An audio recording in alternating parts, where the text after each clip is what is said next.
Greetings everyone, Steve here. I mentioned that I'm going to try and concentrate on the music side of Colorado Sessions this year, with the end goal being that I will produce a CD of music inspired by or written during my travels with Colorado Sessions to perform around Colorado and beyond.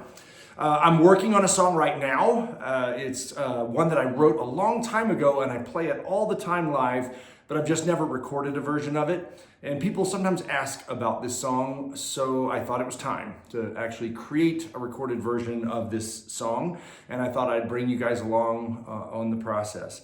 The name of the song is Wearing Out My Tires on I-70. It is a road song. It is about my travels. I don't really know what you guys might be interested in terms of the songwriting process. So what I'm going to do is I'm going to address a question that I get quite often by people who are curious about songwriting. I think a lot of songwriters or people who make music get this question, and that is, do I write my lyrics first or do I write my music first?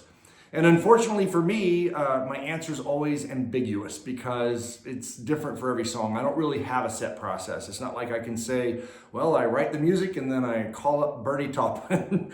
So it's disappointing when someone asks a question because you want to give them an answer and I don't really have a straight answer to give them. Now, I can answer it for a particular song, but just not in general for my process. So I thought I would address that question for this particular song. So again, it's a road song. As a musician, I do a lot of long distance driving. I prefer to drive over flying. I can carry all my equipment. It's less stressful.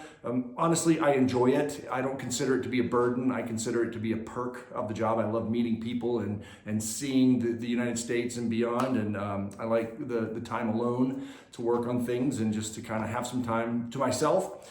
I do a lot of driving on I-70, obviously the name of the song, Wearing Out My Tires on I-70, it's about that. But this is specifically about heading east on I-70. In Colorado, where I'm at, if I head west on I-70, I go into the mountains. It's very, very beautiful, gorgeous mountains.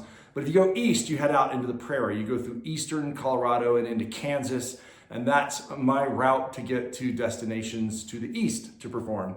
And I've done it many, many times. And if you've driven this section of road, you'll know what I'm talking about when I say it definitely has a feel to it. There's windmills and grain silos and harvesters harvesting the wheat and tractors and trains and oil pumps.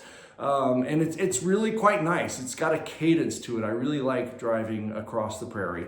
And this song is about that section, driving east on I-70. And to answer the question, for this particular song, I wrote the lyrics first because I wrote the lyrics during an actual trip where I drove across I-70. When I drive, first of all, I occupy my time. You might say I preoccupy my time. I either do projects, I do video projects, I write songs, I stop a lot, I see sights, I listen to podcasts. And one thing I do is I listen to music. And when I listen to music as I'm driving, I am not shy about singing loudly. There's nobody else in the car to disturb, so I'm singing at the top of my lungs, I'm moving, I'm grooving, I'm gesticulating. I'm sure it's a little odd looking for the other drivers. There have probably been some 911 calls. Exit 240, there's a guy, I think he's having a stroke. It wasn't a stroke, it was Stevie Wonder. So when I'm driving and listening to music like this and I'm into it, I'm in the song too. It's not like I'm singing along to a Ryan Adams song. Ryan Adams and I are singing a duet, if you know what I mean. Amy Winehouse and I are having a musical moment. It's like I am immersed in the song. And when I look out of the windshield, it seems to me like the whole world is just hopping and bopping along to the music that I'm listening to. All the spinning windmills and any of the tractors going by and tractor trailer trucks. It just seems like everybody's with me in this song. The universe is all tuned into one radio station at that moment. So I really enjoy it and I'm into it. I enjoy listening to music and driving. And that's what this song is about. It is about the joy of these road trips. Now, don't get me wrong, traveling as a musician has its lonely parts too. I spend a lot of time eating dinner by myself and hotels by myself. And more importantly, I'm often stopping in a place, performing, meeting some wonderful people, having a wonderful time, and then I pack up and leave them behind, and it's a little bittersweet. You feel a little bit like a leaf in the wind. But this is not about that. This is not a lonely road trip song. This is a joyous road trip song.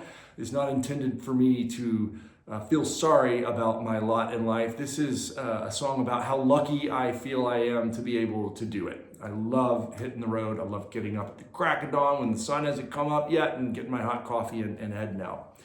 So so the lyrics came first because I was on a very specific trip from Colorado to Traverse City, Michigan. And it was a long trip, and I was playing in several different places along the way. I played in Nebraska and Iowa and Indiana. So multi-day trip, and I had a lot of time. And I wrote the lyrics while I was driving. Now, I'm not writing in a notepad while I'm driving. I'm a safe driver. I may be singing loudly, but I am safe. I write them in my head, and then every time I stop to get a coffee or something, I'm frantically writing down in my phone notes what I thought of, or if I'm eating lunch somewhere, I'm writing on a scrap of paper. And then at some point, I'm going to end up in a hotel or having dinner somewhere in a beverage, and I will get everything into a document on my computer so I don't lose it. And this trip was long enough that I managed to get all the lyrics written in the trip. And then I just sat on the lyrics for quite a while. Again, I mentioned I don't really have a process. I will write lyrics and sit on them for a decade sometimes because I just don't know what music goes with it. I like these lyrics. I keep them in a document. And on the flip side, sometimes I'll come up with a little song and I'll grab my field recorder and I'll record a demo version of it. I'll sing nonsense lyrics just so I don't lose it, and I'll name it Demo 23 or something like that. And every now and then, music and words marry together, and I come up with a song. But I do have a backlog of lyrics and a backlog of songs, just waiting to find their partner.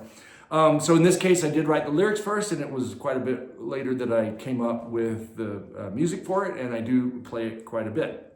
So maybe next time I will talk a little bit about the music side of things, either the production, I'm almost done recording this thing, or maybe about how I wrote the music. But in the meantime, I will post the lyrics for this song in this video, or wherever you happen to be watching this at. I'll post it in the description so you can see what lyrics came out of this experience. They are real lyrics, they're a bit allegorical, but they're not fiction. They're all experiences that I had. And if you like long drives or you've driven that area of the country, you might understand them. Maybe they'll strike a chord with you. I do want to have one note about the lyrics. There is something very specific in there. I have a friend, Lori, who knew that I was going on this trip and knew it was going to be long, many days. And she showed up at my doorstep with a CD of just random songs to listen to on the trip. Back in the day when people did that, they made CDs for their friends. And I listened to the CD quite a bit on this trip. It became my traveling buddy. And so I wrote that experience into the song. In particular, I wrote Lori by name into the song. And when I'm playing out somewhere, I'm sure some people are like, I wonder if Steve really has a friend named Lori or if he made that up for the song. Lori is a very real person. And when I play the song locally, and Lori is in the crowd, I'm always a little like, oh gosh, I hope you're okay that I wrote you in the song. But it was a formative part of this experience, and it was a big part of where the song came from. So at any rate, I hope you enjoy the lyrics. I'll see you next time with some information about the music. Until then, stay safe and healthy, and hope you're all doing well. And I will see you next time with another update on wearing out my tires on I-70. Later, guys.